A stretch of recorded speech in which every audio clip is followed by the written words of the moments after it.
그 아무것도 이렇게 이루어지지 않은 것들이 이루어질 기미도 안 보여요. 그런데 그런 것들에 대해서 뭐 희망을 약속하고 막 이러는 사람들 보면 대부분 우리는 그것을 사기일 수 있는 확률이 높다라고 그렇게 생각할 거예요. 그렇죠? 보통 사람들이라면. 그래서 심지어 요즘에 젊은 사람들이 희망 고문하지 말라 뭐 이런 얘기도 좀 하죠. 예. 요즘에는요, 그 사기 수법이 너무나도 많이 발달되고 다양해져서 또 기술적으로 뛰어나가고 이거 참 피해 갈 수가 없는 그런 경우가 너무 많은 것 같아요. 피해 크기도 크고 한두 사람도 아니고. 저도 이게 피해를 당해봤는데요. 뭐 그렇게 큰 금액은 아니었지만, 근데 되게 속상하더라고요. 예. 근데 그거를 이렇게 소위 사기꾼이라고 하는 사람들은 전혀 미안한 마음이나 뭐 이런 것도 없잖아요. 그 사기 전문 변호사 임채원 변호사 말에 의하면 이 사기꾼 중에 가장 심한 사람들이 있는데 그 사람들이 소시오패스 사기꾼들이래요. 그런 전혀 1도 미안한 게 아무것도 없고, 근데 이 사람이 전체 인구 중에서 4% 정도 된대요. 그러니까 전체 그 사기꾼들 중에 4% 정도가 이 소시오패스 사기꾼들이래요. 전세 사기니 뭐 한국 뉴스 이런 거 들으면, 근데 그들이 잠깐 들어가서 잠깐 고생하면 나와서 나는 또 잘 살 수 있다 이런 마음을 어떻게 갖는지 참 모르겠어요. 옛날과는 전혀 다른 어떤 그런 태도의 모습을 보면서, 근데 그것이 뭐 한국뿐만 아니라 미국도 또 이민사회에서도 저와 여러분들이 간간히 듣는 소식이에요.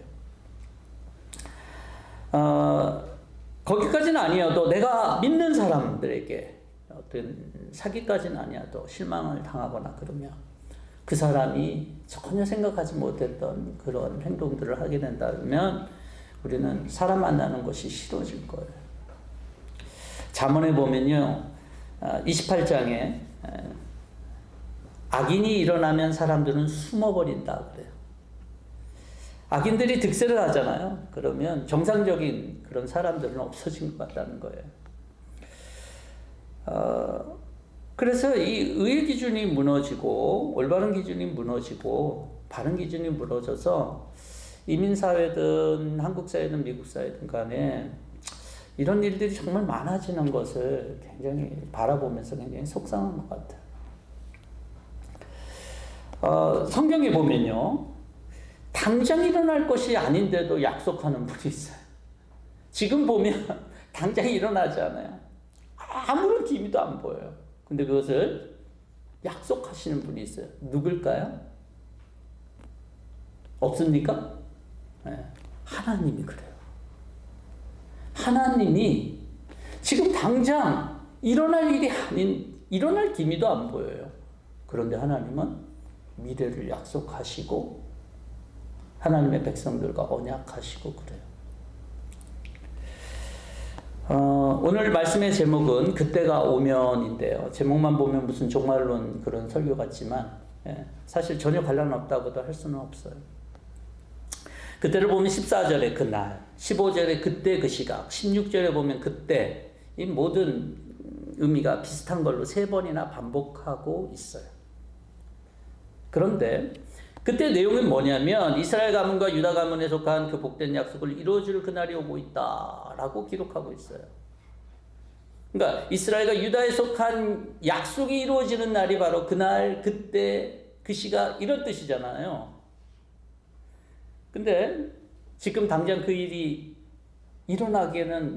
일어난다고 보기에는 너무 어려운 상황들이, 우리가 오늘 읽은 본문이 아니라 34장에 보면, 여러분, 우리 아마 금요일날 묵상이었던 것 같은데 7절에 보면 이렇게 얘기를 하고 있어요. 이때 상황이 바벨로니아 왕의 군대는 예루살렘과 유다의 남은 성읍들을 공격하고 있었는데 그 당시 유대의 요새화된 성읍들 가운데 남은 것이라고는 라기스와 아세가 뿐이었다.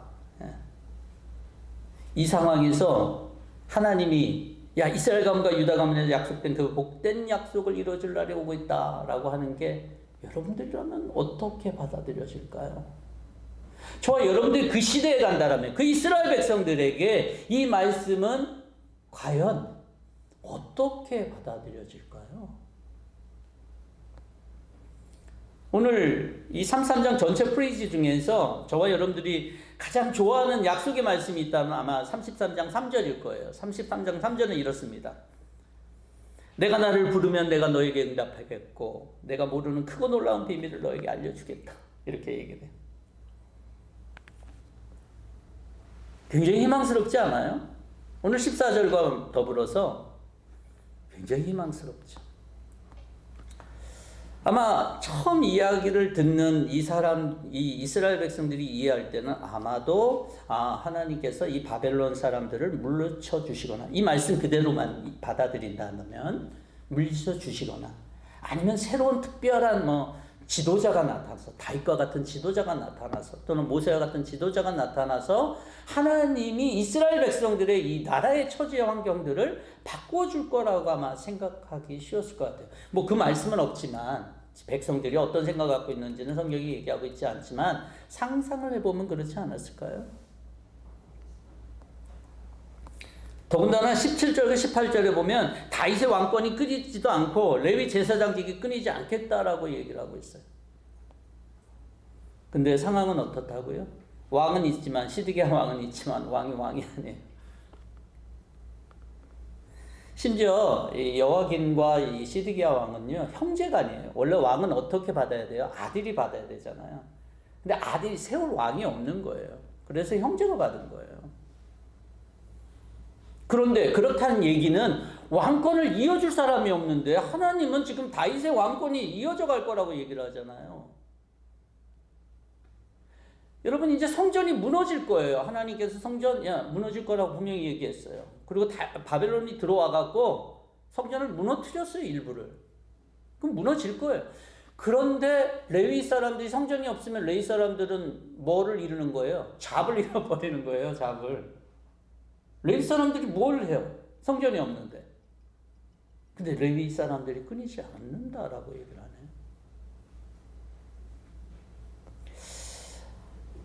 아마 모든 사람들은 이 말씀을 들었을 때 불가능한 일이다라고 생각했을 거예요. 불가능한 일.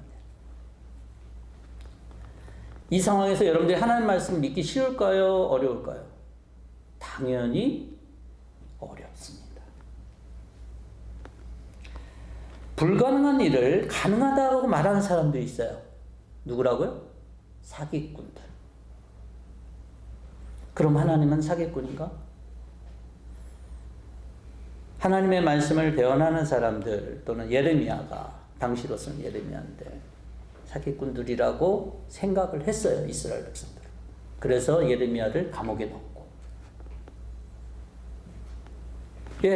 만약에 하나님이 불가능한 일이라고 했던 것들을 행하지 않았다라면 우리는 그렇게 생각해도 될 거예요. 근데 성경에 보면요. 하나님은 현실적으로는 전혀 일어날 기미가 없는 상황에서 꼭 약속을 하세요.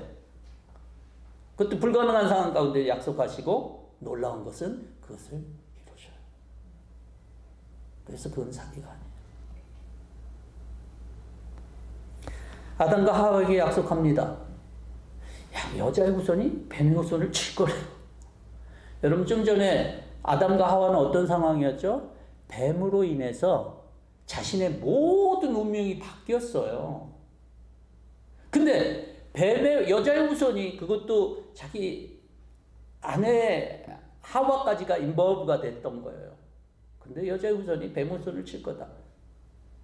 이 얘기가 아담에게 어떻게 여겨졌을까? 근데 아담 이후 몇천 년이 지나서 예수 그리스도 안에서 이것이 이루어진 것들을 저와 여러분 보잖아요. 노아에게 약속을 해요. 비가 올 거래요. 엄청난 비가 올 거래. 그래서 산 위에다가 방주를 지어야 된다고 얘기를 해요. 그리고 몇 년 뒤에 왔어요, 비가? 120년 뒤에 왔어요. 여러분들이라면 이 사실을 믿을 만한 일이라고 보세요. 요셉이 애굽으로 내려갔어요. 그래서 모든 형제들과 함께 이제 야곱과 함께 다 내려가잖아요. 70명이. 그럴 때 하나님께서 이제 다시 돌이키겠다라고, 이 땅으로 다시 돌아오게 될 거다라고 얘기를 해요. 근데 그 당시에 내려갔던 사람들 중에서 아마 그것을 믿을 수 있는 사람들이 얼마나 있었을까? 근데 진짜로 400년 뒤에 그것도 정상적인 상태가 아니라 노예인 상태 속에서 돌아오게 돼요. 예레미야도 얘기를 하잖아요. 야, 너희들이 포로로 잡혀가지만 몇 년 뒤에? 70년 뒤에 다시 돌아올 거야. 근데 실질적으로 그렇게 됐어요. 성경을 보면 우리가 보는 것, 분명한 것은 불가능한 상황 가운데 하나님의 사람들에게 얘기해요. 아브라함을 보십시오. 별의 수만큼 네 자손들이 많아질 거래요. 지금 아무도 없는데, 자기는 100세나 됐는데, 90세가 되고 그랬는데, 오래 걸리긴 해요. 그렇지만 하나님 계획한 것을 반드시 이루신다는 것. 언제? 오늘 설교 제목처럼 그때가 오면, 그날이 오면. 이것은 무슨 얘기냐면 하나님은 이루시려고 하는 때를 따로 정했다는 것을 얘기를 해요. 때는 하나님이 정하시는 거예요. 그렇지만 그 약속대로 반드시 이룰 거예요. 하나님은 기분 내키는 대로 하시는 분이 절대로 아니에요. 하나님의 계획과 경륜을 따라, 때를 따라 일하시는 분. 모든 일을 질서 있게 작성하시고 때에 맞춰서 일하십니다.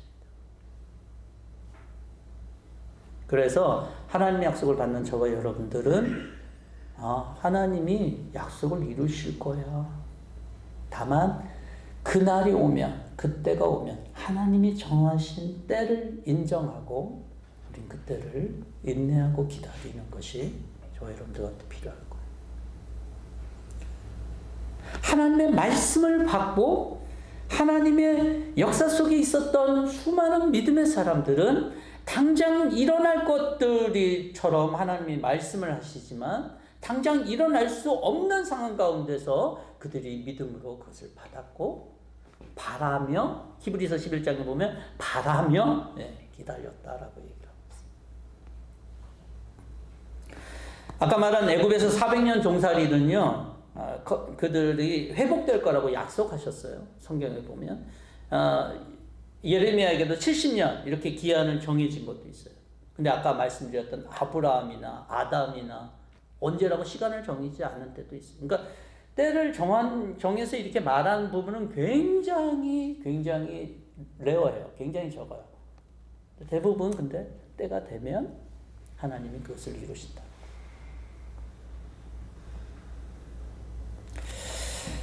우리는 하나님의 약속을 믿고 기다리는 믿음의 사람들이 되어야 될 줄 믿습니다. 그럼 하나님 그때가 오면 이스라엘 회복되고 복된 약속이 이루어질 그날에는 어떤 일이 일어날까라고 했을 때 오늘 15절을 보면 이렇게 얘기를 하고 있어요. 그때 그 시각이 되면 한 의로운 가지를 다윗에게서 돋아나게 할 것이니 그가 세상에 공평과 정의를 실현할 것이다 라고 말하고 있어요. 다윗에게 가지가 나게 한다라고 하는 거예요. 우리는, 저와 여러분들은 마태복음 1장을 보면서 이게 누구인지를 알아요. 누굽니까? 바로 예수 그리스도.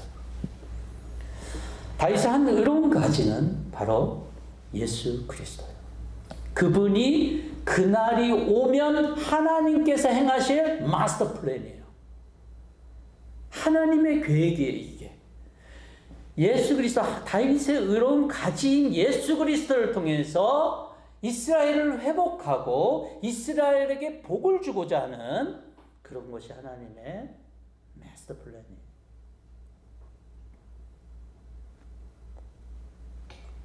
우리가 잘 알다시피 사무엘하에서 보면 다윗의 위를 견고히 하겠다라고, 내 앞에서 영원히 보존되게 하겠다라고, 그렇게 견고하게 하겠다라고 하나님이 약속하셔요. 그런데 지금 바벨론 왕에 의해서 지금 망하고 있는데 이 시드기야도 지금 목숨이 자기 목숨이 아니거든. 표면적으로 이야기하면 유다의 망함에 대해서 하나님께서 다윗에게 주신 약속이 파기된 것처럼 보일 수 있어요. 이스라엘 백성들이 그렇게 믿었던 것은 하나님의 약속 때문에 자기네들은 절대 망하지 않는다는 거였거든요. 왜냐하면 하나님 백성 지키실 거라는 것과 그 다음에 다윗의 왕위가 절대로 무너지지 않겠다라고 하는 하나님의 약속 때문에 어느 정도 믿는 것이 있었어요. 믿는 구석에. 물론 하나님을 말씀을 떠났고 하나님 마음으로 떠났고 정말 말씀을 떠난 삶을 살았지만 그래도 그 예전부터 조상 때부터 왔던 그 두 가지에 대해서는 그들이 믿었기 때문에 자기네들이 망하지 않을 거라고 생각을 했거든요. 근데 지금은 그런 말들이 의미가 없는 것처럼 상황이 변하고 있었던 거예요.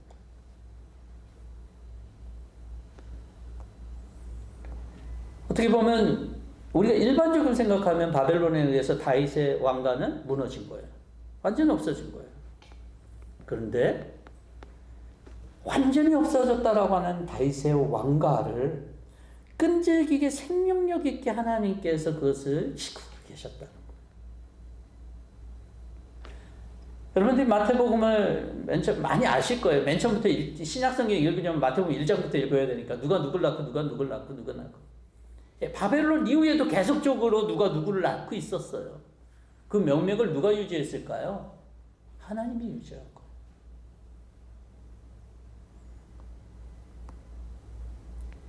그때가 오면 다윗의 자손이 의로인 가져이신 예수 그리스도께서 이스라엘 모든 것들을 회복시키시고 하나님께서 원하시는 그런 삶의 길들을 이루신다라고 하는 거예요.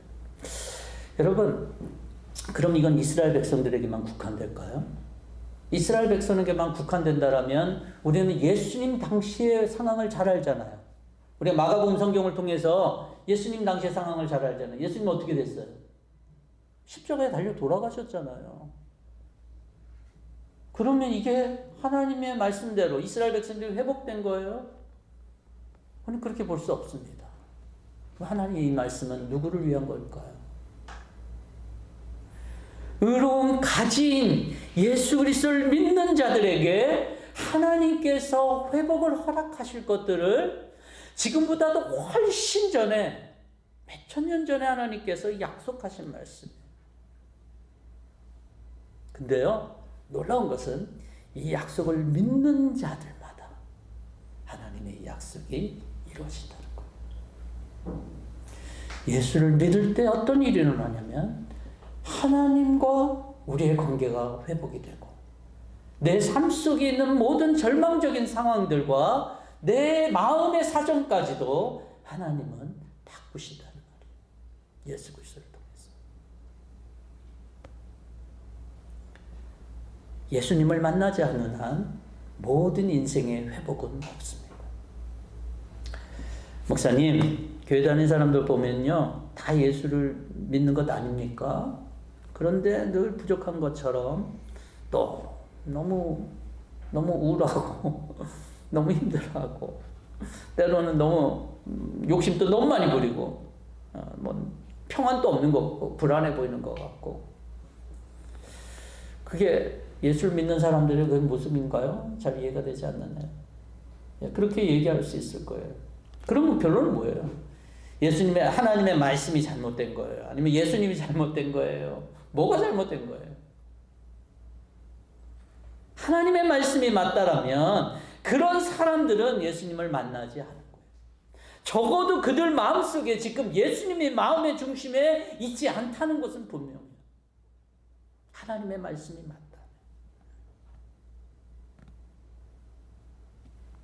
하나님의 회복의 계획은 분명해요.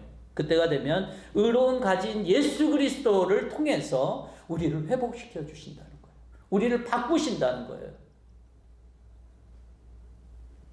그렇다면 저와 여러분들에겐 예수 그리스도가 액세서리가 돼서는 안 돼요. 예수 그리스도가 반드시 내 마음에, 내 삶의 중심에 자리해야 돼요. 그럴 때에 우리 인생은 회복이 되는 거예요. 내 마음은, 내 삶은 회복이 되는 거예요. 그때. 이게 하나님의 플랜이기 때문에 다른 길은 없을까요? 네, 다른 길은 없어요. 놀랍지만. 더 웨이를 예수 그리스도를 하나님이 정하셨기 때문에 다른 길은 없어요. 예, 조금은 될 수 있을 거예요. 조금은 나를 위로할 수 있고 내 삶을 편안하게 할 수 있는 그 무엇은 있을 수 있겠지만 그것은 한계가 있어요. 여러분들 요즘에 유튜브 같은 게 굉장히 많이 발달해서 사람들이 얼마나 자기의 삶을 좀 이렇게 정말 웰빙의 어떤 그러한 삶을 쫙 이렇게 보여주는데 사실은 카메라 꺼지고 난 다음에 우리는 볼 수가 없잖아요. 그리고 그 시리즈가 끝나고 난 다음에 볼 수가 없잖아요. 그렇죠? 근데 지난 역사 속에서 인생들을 예수 그리스도의 이름을 믿는 사람들의 인생들을 바꿔준 수없이 많은 흔적들은 우리 땅 가운데 있었다는 거예요. 그래서 저와 여러분들이 믿어야 될 단 한 분이 있다라면 마음속에 예전이 아니라 난 예수 그리스도를 예전에 믿었어요. 그게 아니에요. 예수 그리스도는 믿고 떠나보는 분이 아니에요. 예수 그리스도는 우리 마음속에 우리 영혼 속에 중심에 자리해야지만 되는 거예요. 그럴 때에 어떤 일이 일어날까요? 16절에 보면 그때가 오면 유다가 구원을 받을 것이며 예루살렘이 안전한 거처가 될 것이다 라고 했어요. 구원을 받고 안전한 거처가 된다라고. 여러분, 우리에게 예수 그리스도로 인해서 얻어지는 것들이 있다라면 바로 우리의 구원이에요. 우리의 삶의 구원이다라고 하는 거예요. 예수님이 니고데모에게 얘기를 합니다. 니고데모의 대화 속에서 사람이 거듭나야 된다라고 얘기를 해요. 니고데모이 이해를 못했어요. 어떻게 다시 사는지.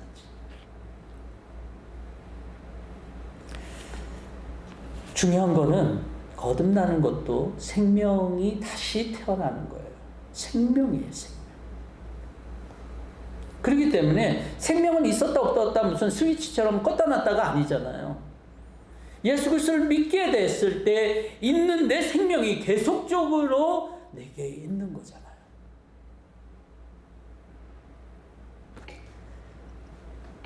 바울은 우리에게 이러한 도전을 합니다. 우리가 구원 가운데 있는지 확인하고 시험하라고 얘기를 해요. 고린도후서 13장 5절에 보면 여러분은 자기가 믿음 안에 있는지를 스스로 시험해보고 스스로 검증해 보십시오. 여러분은 예수 그리스도께서 여러분 안에 계시다는 것을 알지 못합니까? 모른다면 여러분은 실격자입니다. 내 안에 그리스도 계신 것을 내가 확신하지 못한다면 실격자래요. 구원은요, 내가 잘나서 또는 내가 어떤 일들을 해서 구원을 받는 게 아니에요. 구원은 요한일서 5장 12절에 보면 그 아들을 모시고 있는 사람은 생명을 가졌고 하나님의 아들을 모시고 있지 않는 사람은 생명을 가지고 있지 않다라고 하는 이 말씀 그대로예요.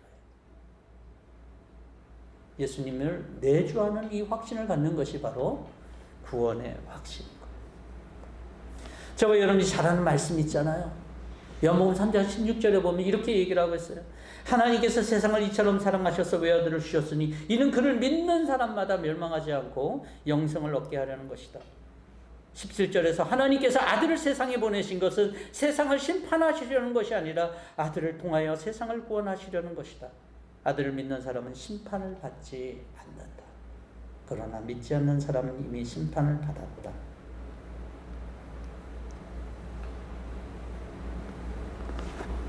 저와 여러분들에게 구원을 주시는 분이 있는데 하나님의 계획에 따라 예수 그리스도가 우리 마음의 중심에 있을 때 그것을 우리 마음속에 모시고 있을 때 우리는 구원받았다라고 할 수 있는 거예요.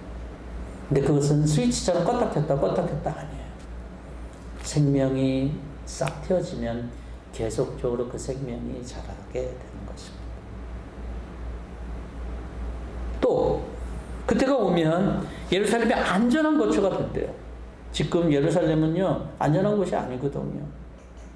근데 그 날이 오면, 그때가 오면 예수 그리스도가 그 사람 가운데 있으면 삶이 안전해진다라고 하는 하나님의 약속의 말씀입니다.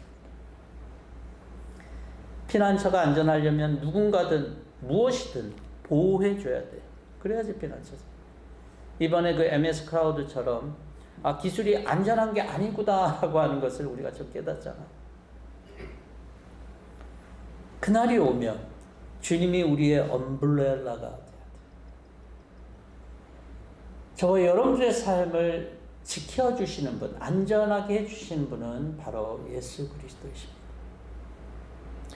잠언 18절에 보면, 18장의 10절에 보면 주님의 이름은 견고한 성루이므로 의인이 그것을 달려가면 아무도 뒤쫓지 못한다.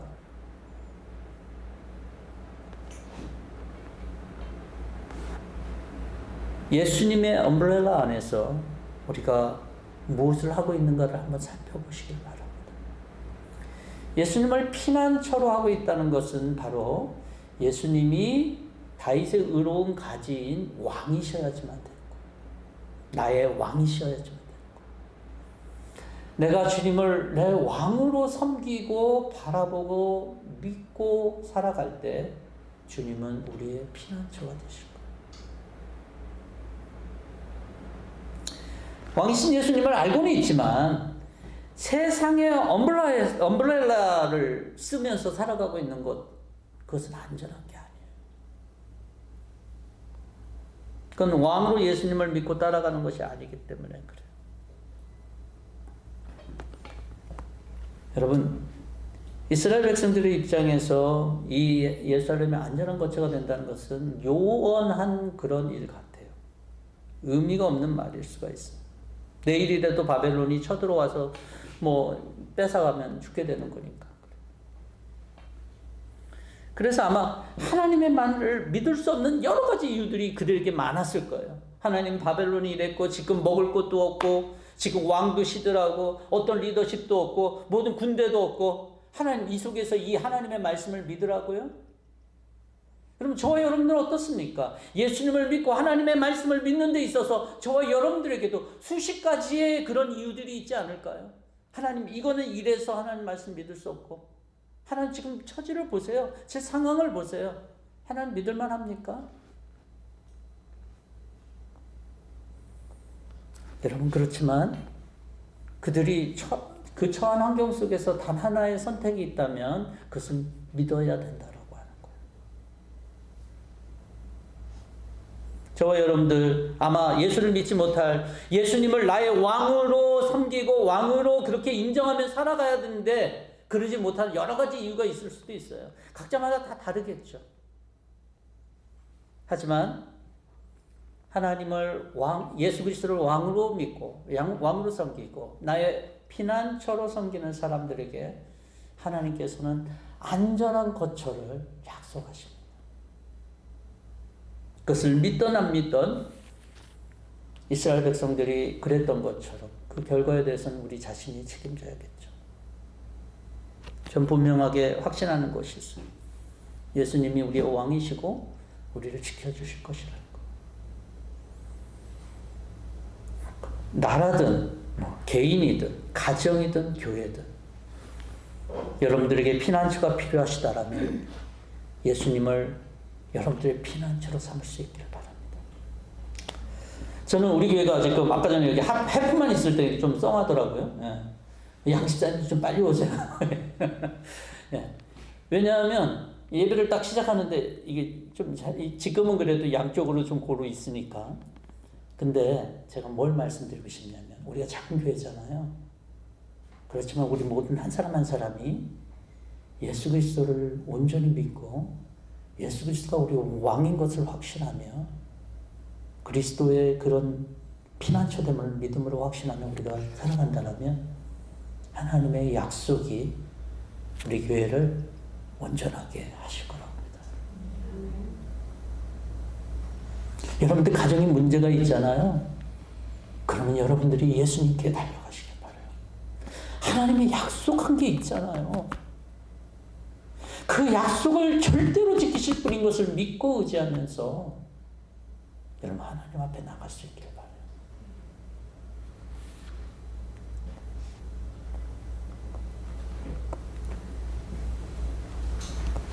로마서 12장에 저와 여러분 잘하는 말씀이 있어요. 형제자매 여러분, 그러므로 난 하나님의 자비하신 힘을 여러분에게 권합니다. 여러분의 몸을 하나님께 기뻐하실 거룩한 산재물로 드리십시오. 이것이 여러분들이 합당한 예배입니다. 여러분이 이 시대의 풍조를 본받지 말고 마음을 새롭게 함으로 변화를 받아서 하나님의 선하시고 기뻐하시고 온전한 뜻이 무엇인지를 분별하도록 하십시오. 저와 여러분들은 이스라엘 백성처럼 하나님의 말씀을 믿기 힘든 시대 가운데 살아가고 있어요. 저는 그렇다고 봐요. 오늘날 그냥 맨정신으로 하나님을 믿기가 너무 쉽지가 않아요. 사상적으로도 그렇고 문화적으로도 그렇고 이유를 대려면 여러 가지 있다고 생각해요. 그렇지만 여러분, 가지신 하나님이 정한 그 가지신 그날이 오면, 때가 되면, 그때가 되면 오실 그 예수 그리스도를 믿고 의지하면서 왕으로 그분을 섬기고 예배하는 그 자리 가운데 나아간다라면 저와 여러분들의 삶은 구원받을 뿐만 아니라 안전한 삶이 될 거라고 믿습니다. 저와 여러분들이 그 삶의 놀라운 기쁨과 확신 가운데 거할 수 있는 주의 백성들이 될 수 있기를 주의 이름으로 축원합니다. 기도하겠습니다. 감사합니다, 주님. 우리가 주님을 믿는다는 것이 쉬운 일이 아닙니다. 예수님을 내 구주요, 내 왕으로 믿는다라고 하는 건 쉬운 일이 아닙니다. 하나님의 구원에 놀라운 소망을 갖는다는 건 쉬운 일이 아닙니다. 그렇지만 하나님께서 이 일들을 정하시고 계획하시고 우리 속에서 그 믿음을 주신 것들을 찬양하게 하시고 감사하게 하시고 또 아직까지 예수 그리스도를 내 마음의 구주로, 내 마음에 내 삶을 지켜줄 그런 등대로 왕으로 섬기지 못하는, 받아들이지 못한 사람들이 있다면 마음속에, 저들의 마음속에 주님 찾아가 주시고 말씀으로 확신하며 주님과 동행하는 삶이 우리에게 있게 하여 주시옵소서. 주님, 저희들의 삶은 연약하지만 주님이 우리 안에서 우리를 지키실 것을 믿습니다. 주님께서 우리 공동체와 우리 가정을 지키실 것을 믿습니다. 이스라엘 백성들에게 상황 속에서 될 일들보다도 그들에게 믿음이 필요했던 것처럼 오늘도 하나님의 말씀을 받아들일 수 있는 믿음을 저에게 모두 주셔서 한 주간 동안 주님과 동행하며 예수님과 동행하며 살아갈 수 있는 주의 백성의 삶이 되게 하여 주시옵소서. 예수님의 이름으로 기도하옵나이다. 아멘.